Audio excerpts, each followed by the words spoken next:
games and you're keeping score. And I had like 3 different colored pens. I had a blue pen for the Royals and an orange pen for the Astros, for instance. And I mean, it's like kind of a work of art. I enjoy it. I enjoy it very much. I don't enjoy it as much maybe as sitting here at this fine club with you guys. So as we enter summer, you said summer's better.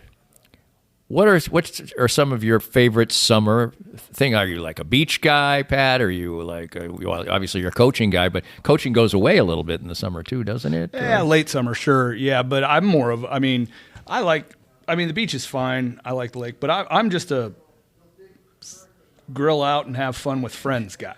What's your go-to on the grill? Well, I use a Weber kettle for almost everything I do. Okay, you smoke on that too? I smoke on the Weber kettle. I do ribs. I'd say mostly what we do I'll do wings. I love smoked wings. Okay. On the kettle. Do you put ice cubes on your hamburgers? No. Do you know what the key to great hamburgers is? Oh, do tell.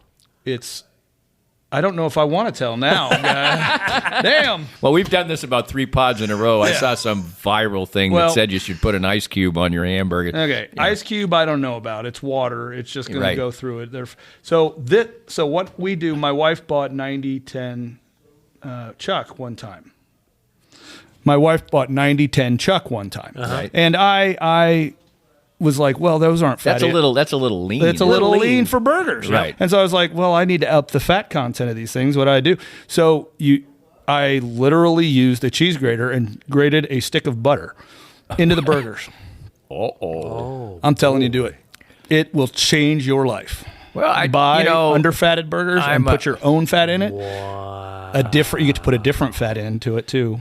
It's a plain, it's That sounds fancy. A Yeah, little they're butter fantastic. burger, like They're fire. Culver's. They're fire. Well, people put, at fine restaurants, they put butter on steak, so I would assume that. Absolutely. And you have to use a cheese grater. If you use, I tried Pat's of butter. Right. I've tried everything, and they won't work because they leave gaps. There's too. And then the burger falls too apart. massive. Yeah, so you have to shred it. And that's as fine as I could get it was shredded. Dude, I'm trying It's that. so good. That sounds like a plan right there. If I ate burgers, I'd probably like that. But that is a great American thing. We used to call that. There was no grilling when you were asking about Massachusetts thing. That was a cookout. That's what we called it in the East. That was a cookout. So I'm looking forward to lake season, Danny. You know that, right? It's coming right up. Memorial Day's the start. And this year, I don't get to go to the lake on Friday. I have to drive to my dad's house, where his 7 brothers and sisters from out east mostly are coming up and having a big get-together at my dad's house that weekend. So we're going to drive down there, and I get to see That's my a family reunion, right? uncles and aunts that I haven't seen, some since I was 10 years old, You said aunts. Yeah, They're I clearly say aunt. people from the East. No, I mean, that's what you say. Ants. No, I made a conscious decision in college to stop using "and." Anyway, Well, that's an Eastern thing. It was my Aunt Kathy, Auntie Ruthie. so we're gonna go out there. We're gonna see all of these folks that talk, and everything's a question. That's the accent. What? Mm-hmm. Where are they from? Lancaster County, mostly Pennsylvania. Oh, Pennsylvania is completely different. Yeah. So everything's a question. And You that's sound how they like talk. you're from that Ireland. up, yeah. And I start doing it immediately, like it's in the cytoplasm in my genes, like it's Sound just like there. an Irish Spring commercial. And so we're gonna do that, and then drive all the way to the lake overnight because I don't want to stay the night there. So one night of family is all you're going to do. Mm-hmm. And then that Saturday, you know what that Saturday is? Tell me. Champions League final, my man. There you go. The Bringing it reward. right back around. And right after The that, if all the world is perfect and my gas ball in my eye has gone away, right after that, I'm flying to California. But I can't fly. But we do have a plan. If I can't fly, I'm taking the train. Really? Yes, we're going to California for a movie-themed vacation. We're doing the Warner Brothers studio tour and stuff like that. We just put our summer vacation together. We're going to go to the Redwoods, my man. Oh, that will Have be you beautiful. been? I have not been to the Red. Well, I don't think we're doing that this time around, but we are. There is, Pat. It looks like like I said, things have to come together. Looks like I'm going to play Pebble Beach. Oh, man. My wife's cousin is a pro at Pebble Beach. We may, it's not 100% yet. I won't want to jinx it, but of course, I may not be able to play. And also, I'll be ill prepared. All I can do right now is putt. So, have you played Pebble Beach? No, I have not. I have not played Pebble Beach. If you could play anywhere. I'd play right anywhere that I haven't played. My favorite golf course that I've played so far is Prairie Dunes in our own state of Kansas. I'm headed there in a couple weeks. Well, it's great. It is great. But I would play in Scotland. Yeah. I would go to Scotland and do the great courses. I don't think I'll ever get there, but that's what I would do. Have you done any of that, Pat? I've not been overseas to do any of the games. And favorite, as we close, favorite golf course you've ever played? Favorite golf course I've ever played is probably Burning Tree in DeSoto. I got to play right.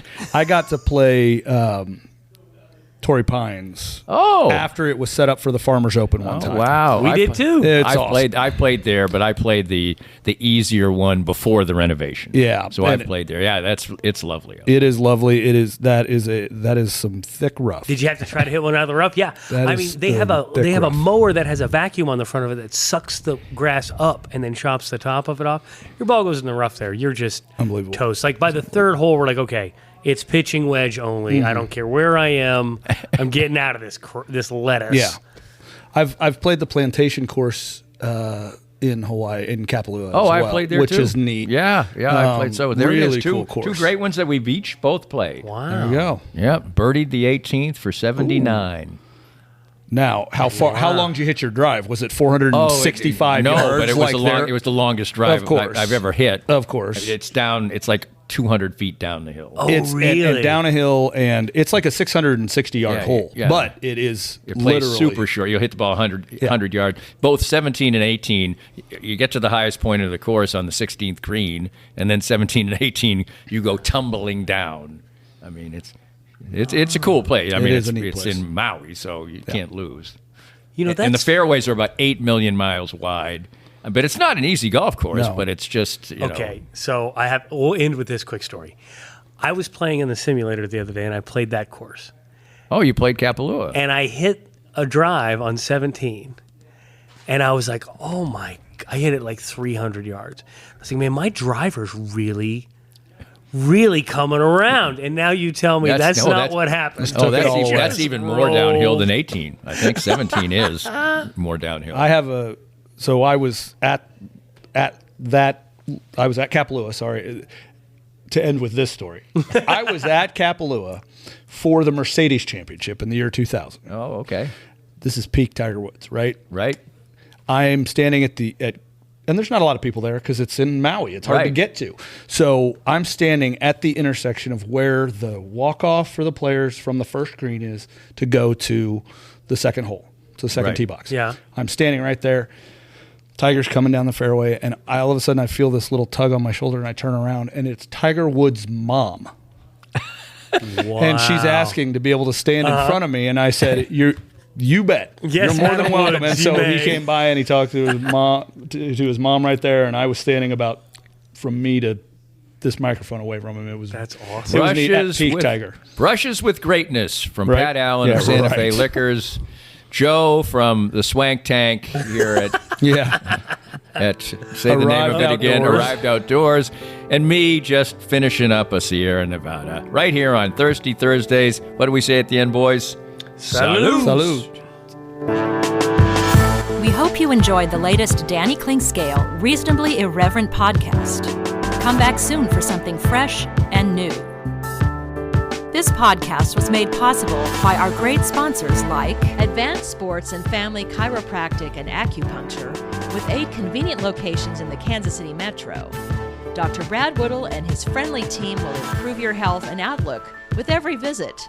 Find out more at asfca.com/Danny.